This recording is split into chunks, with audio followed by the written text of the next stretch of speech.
Zookeepers of Reddit, what's the weirdest thing you've seen an animal do? I was a zookeeper and worked in animal care in various capacities for a long time. One of the weirdest things I've seen is when a reptile drops their tail. It's only happened to me once with a lemon gecko. I was transferring from one terrarium to another. I had a poor grip on him, and as he was wiggling loose I desperately grabbed onto his tail, which he promptly dropped, and I was left holding a dismembered, writhing tail while the gecko escaped. Also, two of the lions at one of my jobs were afraid of a raccoon. I could hear them, the lions, making the most pitiful, pathetic bellowing sounds. I went to check on them, and lo and behold, a raccoon was up one of the trees in their enclosure. These two large alpha predators were absolutely distraught over a little raccoon. For its part, the raccoon was completely unbothered and just observed them for a bit before going on its way. Not as a keeper, but a few years ago we were visiting the Berlin Zoo, and some kids that were in our group were really fascinated by the chimpanzees. After a few minutes of making faces and trying to get the chimp's attention, one of the kids shows the monkey his middle finger. The chimp responded with lifting both its arms and showing the kid two middle fingers. Checkmate, kid. I'm a zookeeper. I work in a small department with lots of random animals that we take on programs to show guests. In our department, the cages are made of mesh, so the animals can sometimes be housed next to each other where they can reach each other and interact. One time, the beaver was housed next to the Tamandus, lesser anteaters, and we went over and saw the Tamandus licking the beaver all over. By the time the beaver went back to his own enclosure, he was soaking wet with Tamandus spit. I'm a zookeeper. We had a lone, male marabou stork that found a water bottle, picked it up, and put it in his nest, then proceeded to incubate it for a while. He got mad when we eventually had to take it away from him. I've seen a dog giraffe attempt to nurse from lactating females and seem peeved when she wouldn't let them. I've seen an Isla get a whole square of sod skewered upside down on his horns that eventually slid down and completely covered one of his eyes. He acted like nothing was happening. Ex-zookeeper here. I remember once there was a period of a few days where one of the chimps had this stick and was spending hours at a time just rubbing it on the ground. Some of the keepers tried to give it other toys to play with etc, but it wasn't interested. Anyway, long story short, it was sharpening the stick and then tried to stab a keeper through the bars of their indoor part of their enclosure. I worked at a private zoo for a while, and the weirdest was probably the female baboon rescue we had. She was very well tempered, but she would beckon new workers over to her cage with a gesture, and if you had anything in your hand, she'd reach out and rip it from you, then throw it off the steep hill behind her enclosure. I would bring the chimps treats each week. I once brought a bag full of lychee, which they thought was only meh, but the keepers loved them. Surprised me, since I thought they would go nuts for them, so I picked a whole tree's worth. One day I bring a dozen kiwi, and it was clear they had never seen them before. Watching them peel the kiwi so delicately with their lips was amazing. Also, given watermelon, they will eat it all the way through to the skin. I'm talking all the rind down to 1 millimeter of tough green skin. They'll chomp a banana tree stalk like candy. Anyway, chimps love treats.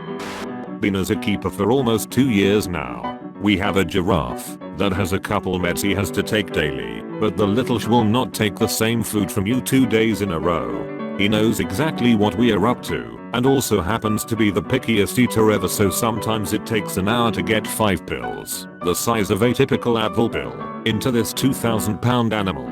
Also was watching lions in their inside enclosure once. Mom and dad were laying down, and daughter was just walking around trying to find a spot. The daughter is notorious for bugging any other lion with her to play by sitting on them. She walks over to mom and starts to sit, or so I thought, and just starts pissing on her. I've never seen a lion double take, but that second I swear to God I saw mom look at what was falling on her, and then just disgust on her face, and she jumped up and swatted at daughter. It was pretty freaking hilarious. Volunteer, former, not keeper. I like to show up early before my shift to watch the big cats get let out into their space. One morning, one of the lionesses was already out, and she was sitting there like the famous New York Library lions, only with a Calvin face.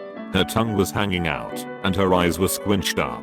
I asked the lead cat keeper what the deal was. Oh, she ate a skunk yesterday, so we decided it'd be a good idea to let her stay outside overnight instead of stinking up the night house. They opened the doors to the lion's night house and her brother and sister came bounding up to her in what appeared to be great concern. "Where were you last night?" Her sister took one whiff and bounded to another place in the exhibit. Her brother started to sit close to her, thought better of it, walked about 6 feet away, and then settled down and watched her. Neither my son nor his friend are zookeepers, but at the Denver Zoo gorilla exhibit his impulsive friend pulled down his pants and started beating his chest like a gorilla. The large silverback flew into a rage and charged the big viewing window and smacked into it so hard it bulged way in and scared them all to hell. They didn't understand how the window didn't break and realized they would have been instantly pulverized if it had. Score 1 for the gorilla. Not as a keeper, but I saw a gorilla one time take a bunch of hay or grass in one hand, in the other, and combine them together. He then ate it like a hot dog. I used to work at a zoo that kept a parrot's cage near the guest bathroom. My coworker with IBS would run by the parrot en route to the bathroom every morning, screaming, "I gotta sh." Guess what phrase the parrot learned? He's now no longer a featured animal at children's birthday parties. Not as a keeper but primatologist. During my masters I did a study on spontaneous to loose and captive baboons. The weird bit? They were flossing. Literally flossing with hair and broom bristles, like we do with toothpicks, and, well, gentle floss. You can Google flossing baboons, and you'll pretty quickly get a photo of Georgia. My first proper job, between high school and college, was at a zoo, South Lakes Wild Animal Park, in England. My favorite animal to work with was the babirusa. We only had one, and he used to escort me around the perimeter of his enclosure whenever I was in the area. If I stopped, he'd stop. If I walked backward, he would turn around and follow. He would crazily wag his tail and make what I assumed to be happy snorts. He seemed to genuinely enjoy seeing me, and when I didn't have much of anything to do, I'd make my way over to his pen just to rub his back. He was like an old, happy doggo. Generally, the weirdest stuff you'll see at a zoo is what the people are doing. I once saw one gorilla poke another in the, but then sniff his finger. One gorilla was laying in a hammock and the other was sitting on the ground beneath him.